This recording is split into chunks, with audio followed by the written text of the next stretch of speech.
Kepada Ibu Tian Pilawati kami persilakan untuk presentasi. Terima kasih. Oke, selamat pagi Bapak Ibu semua. Selamat berjumpa di dalam Knowledge Sharing Forum Universitas Terbuka yang kedua. Selamat pagi Pak Rektor UT. Saya lihat tadi menyimak. Alhamdulillah di tengah-tengah suasana yang kita tidak menyebutnya tidak normal ya sekarang, tapi the new normal katanya. Dan di tengah-tengah bulan yang penuh berkah, bulan Ramadan ini kita masih bisa saling berbagi. Dan saya lihat sekarang justru semakin semangat ya, di mana-mana terjadi seminar online seperti itu. Bapak Ibu sekalian, saya mendapatkan tugas dari panitia untuk sharing pada pagi ini. Dan saya ingin memfokuskan sharing saya pada pagi ini adalah kepada model-model pembelajaran online. Saya tahu Bapak Ibu sekarang dalam 2 bulan terakhir sudah sangat literate, sangat banyak pengetahuannya dan mungkin bahkan langsung terjun praktek di dalam pembelajaran online. Tapi saya ingin mengajak sedikit mundur ke belakang supaya melihat sebetulnya kalau secara generik atau global model-model pembelajaran online yang ada itu apa saja. Pak Agus, saya terdengar tidak ya? Dengar Bu, dengar. Terdengar ya. Hanya di monitor saya ini wajahnya nggak berganti Pak Agus terus, jadi saya bingung. Ya. Tidak berganti tampilan begitu. Ini diatur oleh panitia ya, siapa yang tampil di ini. Mohon maaf Ibu Tian, itu Pak Agus sharing screen yang laptopnya Pak Agus di stop dulu supaya Ibu Tian ini bisa share screen. Oh gitu, Pak Agusnya ya. Soalnya di saya pemandangannya wajah Pak Agus besar sekali terus nih. Baiklah, saya akan share presentasi saya langsung dengan slide-nya mungkin.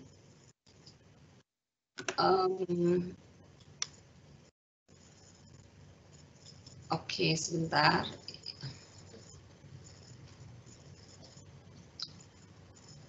Apakah terlihat ya slide-nya?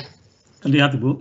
Oke, baiklah. Saya ingin mulai dengan mengatakan bahwa pembelajaran online, ya namanya aja pembelajaran online, jadi kata kuncinya itu ada di kata pembelajaran ya. Jadi pembelajaran online itu secara awam, secara mudah itu sebetulnya hanya proses belajar mengajar yang dilakukan dalam dan dengan bantuan jejaring internet. Jadi kata kuncinya ada di belajar mengajar ini. Oleh karena itu, karena kata kuncinya ada di belajar mengajar, maka semua prinsip pembelajaran konvensional yang tatap muka itu juga berlaku bagi pembelajaran online. Jadi misalnya bahwa pembelajaran itu harus sesuai kurikulum, harus bersifat inklusif, harus melibatkan pembelajar, harus ada selalu pendekatan-pendekatan inovatif, harus menggunakan metode yang efektif, melakukan evaluasi formatif dan sumatif dan sebagainya ya. Hanya barangkali karena ini bersifat online, ada tambahan prinsip yang juga harus diperhatikan ketika kita melakukan pembelajaran yang berbasiskan online, yaitu bahwa jangan sampai kita menggunakan perangkat yang justru menyulitkan proses belajar mengajar itu sendiri. Artinya kita harus memastikan bahwa perangkat yang digunakan itu mudah dioperasikan dan digunakan. Dan juga yang harus diperhatikan adalah dia juga harus merupakan suatu teknologi, media maupun perangkat yang efektif baik dari segi teachingnya maupun dari segi biayanya. Nah, kalau kita kaitkan dengan inti kegiatan pembelajaran, apa sih sebetulnya inti kegiatan pembelajaran? Kita tahu semuanya itu adalah berpusat kepada interaksi yang terjadi selama proses belajar mengajar. Garrison, Anderson, dan Archer dari dahulu ya sudah mengingatkan bahwa setidaknya ada 3 jenis interaksi di dalam proses belajar mengajar, mau online ataupun tidak online. Ya, yaitu interaksi antara siswa atau mahasiswa atau pembelajar dengan materi ajar. Kemudian ada interaksi antara peserta didik atau pembelajar dengan pengajar. dan ada interaksi di antara sesama peserta didik itu sendiri. Nah, 3 interaksi inilah sebetulnya merupakan inti dari proses belajar mengajar. Namun, di dalam konteks pembelajaran online, sebetulnya ada satu jenis lagi interaksi yang juga sangat berpengaruh terhadap kelancaran dan kualitas proses belajar mengajar, yaitu adanya sistem yang digunakan. Sistem di sini tentu adalah meliputi infrastruktur dan terutama juga meliputi sistem seperti platform learning management system yang digunakan, kemudian programming yang digunakan dalam mengantarkan bahan ajar dan sebagainya. Nah, kalau kita kaitkan inti dari proses belajar mengajar ini ke dalam teori cognitive of inquiries, ya, maka interaksi antara peserta atau pembelajar dengan materi ajar itulah yang akan menghasilkan kehadiran dari proses kognitif atau cognitive presence. Sementara interaksi dengan pengajar itulah yang akan menghasilkan teaching presence, dan interaksi antar sesama peserta didik itu yang akan menghasilkan social presence di dalam pembelajaran online. Nah, ragam pembelajaran online sendiri ada banyak sekali ya. Tetapi yang harus kita ingat itu bukan berarti yang satu lebih baik dari yang lain. Sistem pembelajaran online itu dipilih harus yang paling sesuai dengan konteks pembelajaran yang akan kita lakukan. Jadi yang terbaik adalah yang mendukung proses pembelajaran berkualitas secara kontekstual. Nanti mungkin saya akan masuk ya apa yang saya maksud dengan secara kontekstual. Nah, kalau dari segi skema interaksi yang terjadi di dalam proses belajar mengajar, maka pembelajaran online atau model pembelajaran online itu bisa kita bedakan menjadi pembelajaran online yang sinkronus dan yang asinkronus. Saya kira semua kita sudah tahu yang dimaksud sinkronus itu apa dan yang asinkronus itu apa. Jadi yang sinkronus ini adalah yang komunikasinya terjadi dalam real time ya. Seperti misalnya yang sekarang sangat populer itu dengan video conference melalui Zoom atau seperti sekarang kita melalui Teams ya. Sementara yang asinkronus itu adalah yang tidak real time. Jadi misalnya melalui forum diskusi di dalam learning management system atau mungkin sekarang juga banyak yang melalui WhatsApp, yang melalui LMS dan sebagainya. Kemudian kalau dari segi desain pembelajarannya, pembelajaran online juga bisa dibedakan menjadi banyak sekali. Tetapi kalau kita klasterkan secara generik, sebetulnya hanya ada beberapa klaster. Di antaranya, ini tidak ekshaustif ya. Ada yang lebih menyerupai tipe kelas ya. Kemudian ada yang lebih mendekati kepada pembelajaran berbasis kompetensi.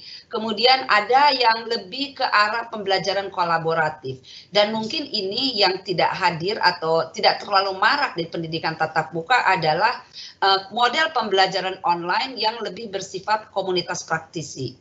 Kalau kita lihat ciri-ciri dari masing-masing kelompok ini, misalnya yang tipe kelas, ini umumnya adalah pembelajaran online yang digunakan untuk pembelajaran formal seperti universitas, sekolah-sekolah.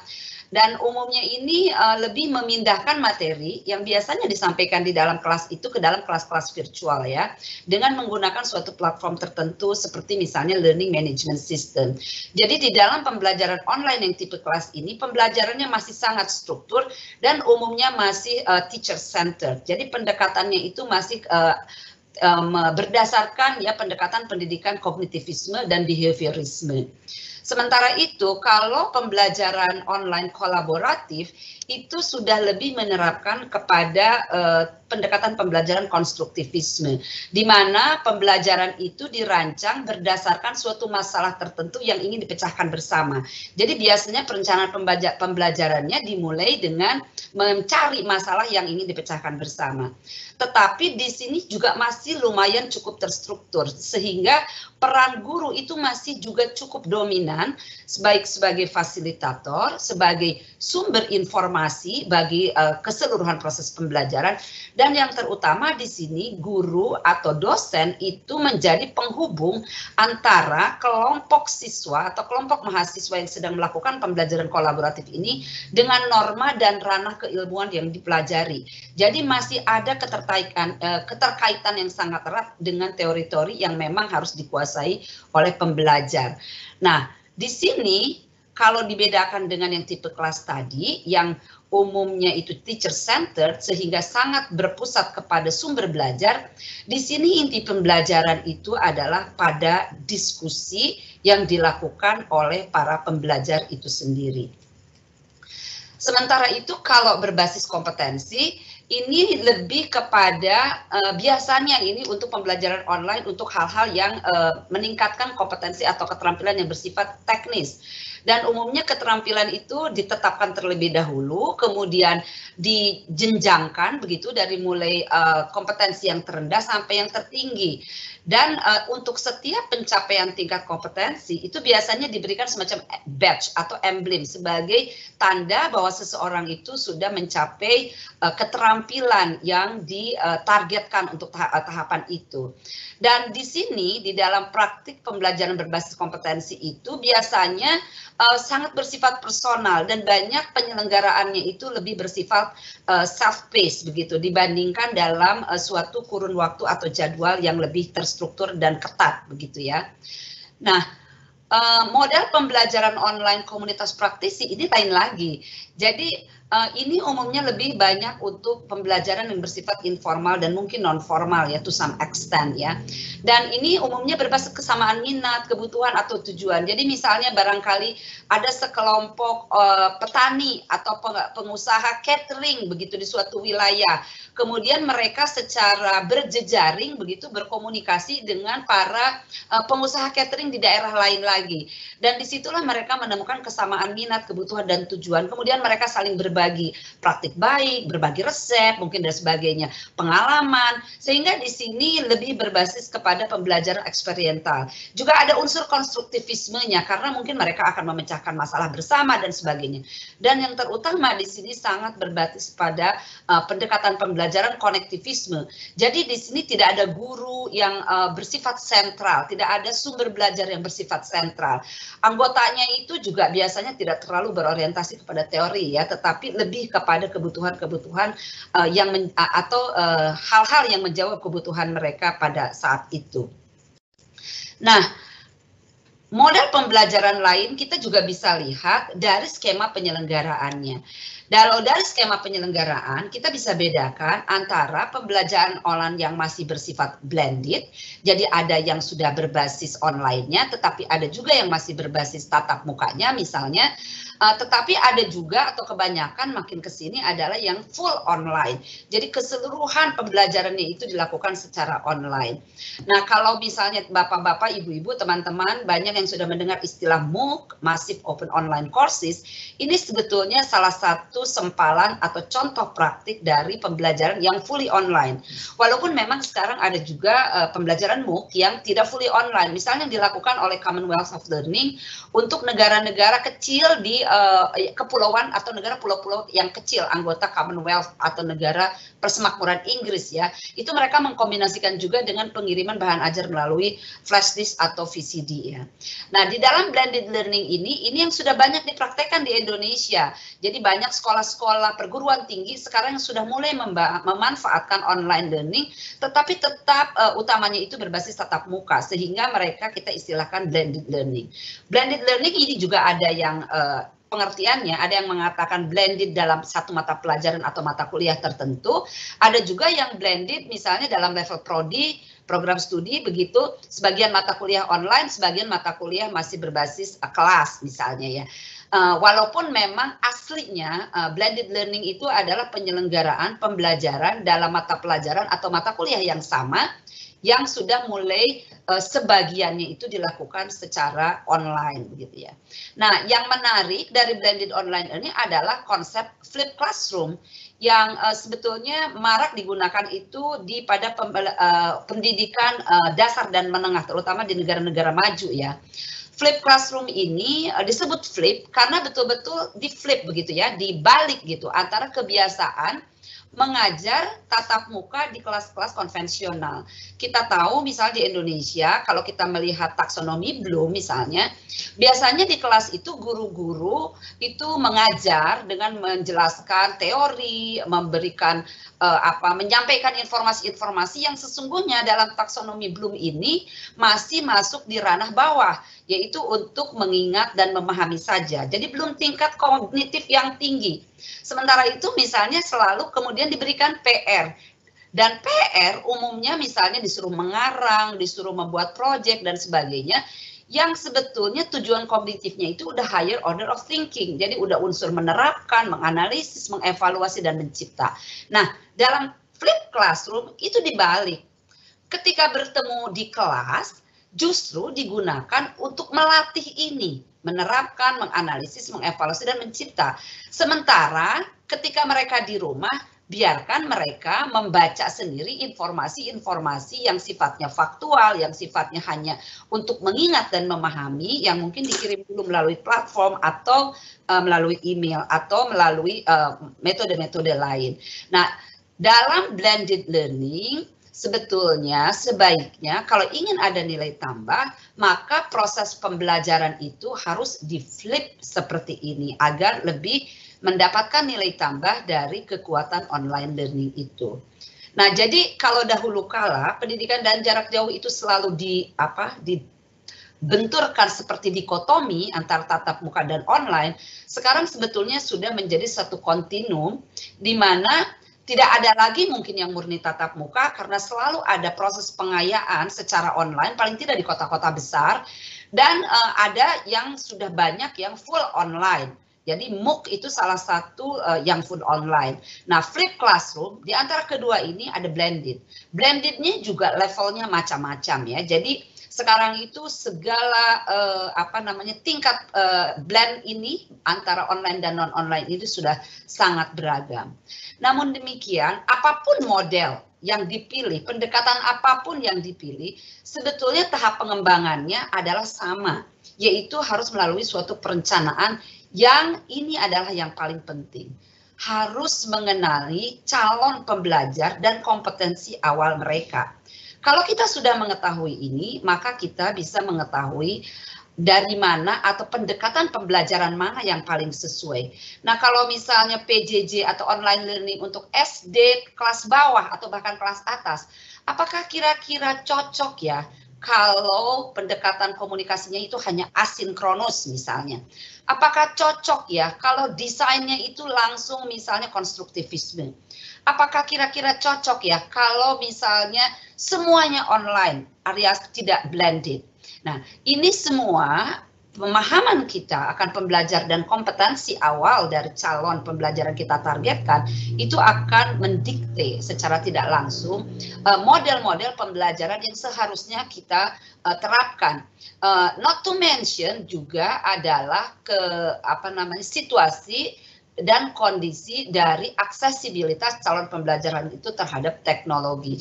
Dan setelah kita mengenali ini, tentu kita kemudian menetapkan tujuan pembelajaran dan kompetensi yang akan dicapai, kemudian melakukan analisis kompetensi dan memetakannya, menetapkan pedagogi dan aktivitas pembelajaran, menetapkan platform yang akan digunakan, dan kemudian harus mengembangkan materi.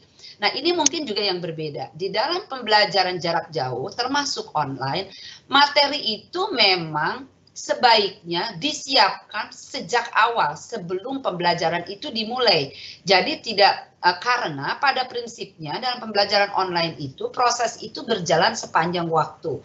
Sehingga sebaiknya pembelajar itu diberikan akses kepada bahan pembelajaran itu sepanjang semester, katakanlah kalau satuan durasi waktu itu dibagi per semester. Dan juga demikian dengan asesmen hasil belajar. Yang terpenting tadi di dalam satu prinsip juga, semua ini harus sangat transparan. Jadi dari awal mereka sudah harus tahu mereka akan diakses seperti apa. Dan terakhir tentu sebelum kita deploy pembelajaran online kita itu, kita harus membuat semacam senario pembelajaran atau storyboard. Atau mungkin kalau di tatap muka disebut RPS. Atau kalau di UT misalnya kita menyebutnya rancangan tutorial. Yaitu yang menjelaskan secara detail apa-apa yang akan kita lakukan dalam proses pembelajaran itu. Nah, sebagai contoh misalnya kalau dalam tipe kelas ya, senario pembelajaran itu sebetulnya ya dia garis besar program pembelajaran atau semacam course blueprint. Maka dalam tahapannya kalau dalam tipe kelas kita harus mengetahui dulu durasi pembelajaran kita. Misalnya berapa lama, berapa minggu, 16 minggu kah, 10 minggu kah. Nah, itu kan mungkin dalam setiap semester itu apakah sama ataukah ada perbedaan sedikit banyak. Nah, kemudian kita harus membagi beban studi itu ke dalam durasi tersebut. Nah, kemudian pembagian itulah nanti yang menjadi basis daripada learning activity kita. Learning activity ini kalau di dalam online learning, di dalam pembelajaran online, bisa activity based, bisa course based. Nah, learning management system yang ada di dunia ini juga ada yang dirancang seperti berdasarkan activity based, ada yang course based. Kalau yang paling populer itu LMS ya, di lembaga pendidikan di Indonesia maupun di luar negeri itu Moodle misalnya, seperti juga yang digunakan UT, itu sebetulnya LMS yang activity based. Jadi kita pembagiannya itu minggu pertama, minggu kedua, minggu ketiga, atau sesi pertama, sesi 2, sesi 3. Sementara ada juga LMS seperti misalnya yang digunakan oleh Open Polytechnic di New Zealand ya, itu adalah course based, sehingga setiap orang kalau dia mengambil mata kuliah tertentu itu kalau dia membuka itu akan langsung masuk ke dalam materi perkuliahannya, dan disitulah dia ada penjenjangannya dan pengaturan aktivitas pembelajarannya. Nah, kita harus menentukan waktunya habis ya, oke? Ya, ini memang sudah yang terakhir, dan 1 menit lagi. Tentukan kapan dan pada topik bahasan mana akan dilakukan assessment formatif dan juga tugas-tugas kepada mereka, dan tentu harus ditentukan juga metode pemberian tugas seperti apa. Nah, metode pemberian tugas ini terkait dengan pendekatan pembelajaran. Kalau dia misalnya kita ingin konstruktivisme, tentu akan banyak nanti pemberian tugas berkelompok, secara esai dan sebagainya. Jadi itu kira-kira hanya untuk gambaran dalam waktu yang singkat ini, dan saya hanya bisa memberikan contoh salah satu tipe model pembelajaran. Mudah-mudahan Bapak-Bapak dan Ibu-Ibu jika tertarik nanti bisa membaca buku saya. Sedikit saja saya ingin memberitakan bagaimana di UT, model pembelajaran mana di UT yang dilakukan. Kalau saya melihat perkembangannya nih, sebelum COVID di UT itu tipe kelas yang resminya adalah asinkronus, dan kami punya yang fully online dan juga yang blended dalam tutorialnya. Ada beberapa program seperti program untuk guru PGSD, itu tutorialnya masih ada tutorial tatap muka, jadi blended tutorial. Tapi pada masa COVID ini kita menghilangkan yang tutorial tatap muka sehingga tipe kelas masih dipertahankan di UT, dan dari asinkronus menjadi sinkronus. Mengapa? Karena yang blended tutorial ini diganti menjadi tatap muka berbasis webinar. Dan kemudian kita tetap juga melakukan yang fully online. Nah, Bapak-Bapak dan Ibu-Ibu, tadi Pak Agus menyebutkan bahwa kepada yang beruntung akan mendapatkan buku dikirim ya, buku pembelajaran online secara tercetak. Tapi bagi Bapak-Bapak dan Ibu-Ibu yang tidak dapat kiriman buku tercetak, buku ini sesungguhnya juga bisa di-download gratis. Jadi e-booknya bisa di-download di alamat ini oleh UT, ini dijadikan sebagai semacam OER. Jadi Bapak Ibu boleh silakan untuk mendownloadnya, dan mudah-mudahan bermanfaat untuk lebih mengelaborasi apa yang saya sampaikan dalam waktu yang singkat ini. Terima kasih atas waktu yang diberikan dan perhatiannya. Wassalamualaikum warahmatullahi wabarakatuh. Waalaikumsalam warahmatullahi wabarakatuh.